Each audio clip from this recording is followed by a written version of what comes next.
Hello guys, আপনাদেরকে আমি আজকে দেখাবো জয় বজরংবলী হনুমান মন্দির। আপনারা চাইলে হেমায়তপুর থেকে আসতে পারেন। সাভার হেমায়তপুরের মাঝামাঝি ফুলবাড়িয়া বাস স্ট্যান্ডে নেমে আপনারা একেএস গার্মেন্টসের সামনে আসবেন। এখানে এসে যে শ্মশান আছে, এই শ্মশানের মধ্যেই জয় বজরংবলী হনুমান মন্দির। দেখুন, আপনাদেরকে দেখাচ্ছি। এটা একটা জাগ্রত হনুমান মন্দির, হনুমানজির মন্দির। এই হনুমানের সাধনা যারা করবেন তারা এই মন্দিরেও করতে পারবেন, বা যে কোনো হনুমান মন্দিরে করতে পারেন। খুব কঠিন কঠিন কাজ হয়, এবং হনুমান সাধনা আসলে বিশাল ব্যাপার, সবার ভাগ্যে হয় না। তো এই যে আপনাদেরকে আমি দেখানোর ব্যবস্থা করে দিলাম। এখন আমরা আপনাদেরকে নিয়ে যাব শ্মশানের ভিতরে। দেখুন, শ্মশানটা আপনাদেরকে ঘুরে দেখাবো। এই যে শ্মশানের গেট দেখা যাচ্ছে। এখন আমরা শ্মশানের ভিতর থেকে সর্বপ্রথম কালী মন্দির থেকে শুরু করব। কালী মন্দির থেকে শুরু করে তারপর ঘুরে ঘুরে আপনাদেরকে পুরো শ্মশানটা দেখাবো। তো এইটাই হচ্ছে আপনাদের কালী মন্দির, শ্মশানকালী যেটাকে বলা হয় শ্মশানকালী। এই শ্মশানকালী অনেক জাগ্রত। তো এই শ্মশানকালীর সাধনা যদি আপনি করতে পারেন, বা এই শ্মশানকালী দিয়ে যদি আপনি কাজ করতে পারেন, অনেক বড় বড় কাজ করা যায়। তো এখানে সবসময় তালামারা থাকে, আপনারা চাইলে এই আসে এখানে পুজো দিতে পারবেন। যে কোনো শ্মশান, এখানে শ্মশান কাটানিও করতে পারবেন। বিশাল বড় একটা কাজ হয় শ্মশানকালী দিয়ে কিন্তু, ঠিক আছে। এই যে এটা হচ্ছে হর হর মহাদেবের, ভোলেনাথের আশ্রম বা মন্দির, যেটাকে বলেন না কেন। সামনে দেখুন একটি অসাধারণ তুলসীর গাছ। আর আরেকটা জিনিস আপনাদেরকে দেখাবো, রক্ত জবা। এই যে জবাটা, এটা সচরাচর সবখানে পাবেন না। এই জবার গাছের কিন্তু শীষ নাই, এটা দিয়ে কিন্তু কঠিন একটি বশীকরণ কাজ করা হয়। আমি আপনাদেরকে নিয়ে যাচ্ছি সেই জবা গাছের ফুল দেখানোর জন্য। এই যে যে জবাটা দেখছেন, এটা কিন্তু শীষ নেই, শীষ ছাড়া জবা। এটা আপনাকে ঠিক দুপুর টাইমে উলঙ্গ হয়ে যদি একটি ফুল তুলতে পারেন, এই ফুলের মধ্যে মন্ত্র আছে একটি। এই মন্ত্রটা 3 বার পাঠ করে 3টে ফু দিতে হয়, দিয়ে আপনার কাঙ্ক্ষিত নারীকে যদি আপনি দিতে পারেন, তাহলে সে সঙ্গে সঙ্গে আপনার পিছনে পিছনে ছুটে চলে আসবে। এটা গল্প না। তো আমরা সামনে যাব চিতের দিকে। আমরা অলরেডি চিতের কাছাকাছি চলে আসছি। তার মধ্যে আপনাদেরকে দেখাচ্ছি, চিতে থেকে আপনাদেরকে এই দৃশ্যগুলো দেখাচ্ছি।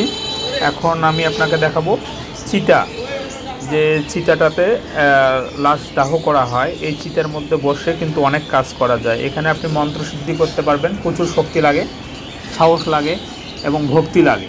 তারপরে হলো আপনি কি করতে পারবেন, এখানে দেখুন অনেকেই বসে বসে কিন্তু আড্ডা মারতেছে। এটা জাস্ট শুধু সাহসের দরকার। এই সাহস থাকলে কিন্তু আপনাকে সহজে কেউ কিছু করবে না। খারাপ উদ্দেশ্য নিয়ে গেলেই কিন্তু আপনাকে ক্ষতি করার চেষ্টা করবে। এটা হলো শ্মশান। এখনও পুরোপুরি কাজ হয়নি, কাজ চলছে। তো আমি আপনাদেরকে এখন শ্মশানটা দেখাবো। তো এই শ্মশানটা অনেক সুন্দর। তার মধ্যে দেখুন, এই যে এখানে লাশ যারা আছে, লাশকে গোসল দেওয়া হয় বা স্নান করা হয় এই জায়গাটায়। দেখুন, এই জায়গাটা জনমানবহীন থাকে।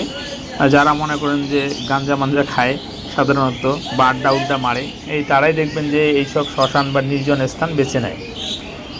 হ্যাঁ, ওই যে দেখুন গেট। তো এই ফুলটাও দেখুন, ফুলটা কিন্তু অসাধারণ একটা ফুল, চতুর্দিকে কাটা। ফুলটা কিন্তু অসুন্দর, অনেক সুন্দর। তো এই যে আমরা শ্মশানের কাছাকাছি যাচ্ছি, তার মাঝে কিছু জিনিস আমি আপনাদেরকে দেখাচ্ছি। এই যে তুলসীর গাছ, এইটা কিন্তু কঠিন একটা তুলসীর গাছ। এই তুলসীর গাছটা আপনি সচরাচর পাবেন না। এটা এক ধরনের তুলসী গাছ। এই তুলসীর গাছ সবার কাছে নাই। তো যাই হোক, এখন আমি আপনাকে চিতাটি দেখাবো। এইখানে আপনি বসে যদি মন্ত্র সিদ্ধি করতে পারেন, দেখুন এই যে এখানে বসে মন্ত্র সিদ্ধি করতে পারবেন। উপরে বসে সাহস লাগবে, প্রচুর সাহস লাগবে। দেখুন পোলাপানের আড্ডা মারছে ওখানে। তো এখানে আমি কাজ করি, এখান থেকে অনেক কিছুই আমি সংগ্রহ করি, টুকটাক কাজ করি, খুব ভালো কাজ হয়। এই যে এখানে শ্মশান, কয়েকদিন আগে লাশ দাহ করা হয়েছে। এখানে কয়েকদিন পর পর হয় আর কি। এই যে সাইডে নদী, আপনার এখানে নদীর নিচে দেখুন অনেক কাঠ টাট, কয়লা টয়লা আছে, হাড়হাড্ডি অনেক কিছু পাওয়া যায় এখানে নদীর নিচে নামাই গেলে। একটু সামনে এখান থেকে এগিয়ে দেখাচ্ছি আমি। দেখুন, এই দেখুন কয়লা, তারপরে এই সব কিছু এখানেই পাবেন আপনি চাইলে। আর এই যে একটা আপনাদেরকে দেখাচ্ছি, কালো ধুতরা বলা হয়। সচরাচর কালো ধুতরা পাওয়া যায় না।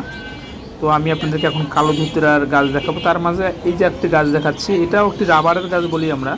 তো কালো ধুতরার গাছটা আসলে দেখুন সেই রকম কালো ফুল, সব কিছুই কালো, দেখছেন কালো ধুতরা। যারা দেখেননি তারা কালো ধুতরার গাছটি দেখবেন অবশ্যই। এই যে এটা হলো অরিজিনাল কালো ধুতরা গাছ। এর শিকড় দিয়ে কিন্তু অনেক কাজ করা হয়, প্রচুর পরিমাণ বশীকরণের কাজ করা হয়। এই যে এই দিক দিয়ে লাশ ধুয়ে দিয়ে দেয়, পোড়া দেওয়ার পরে সব ওই দিক দিয়ে চলে যায়। তো দেখুন অনেক সুন্দর ফুল ফুটছে, অনেক সুন্দর একটা জায়গা। দেখুন পোলাপানেরা এখানে আড্ডা মারতেছে, সাহস, জাস্ট শুধু সাহস এবং মন মানসিকতা লাগে।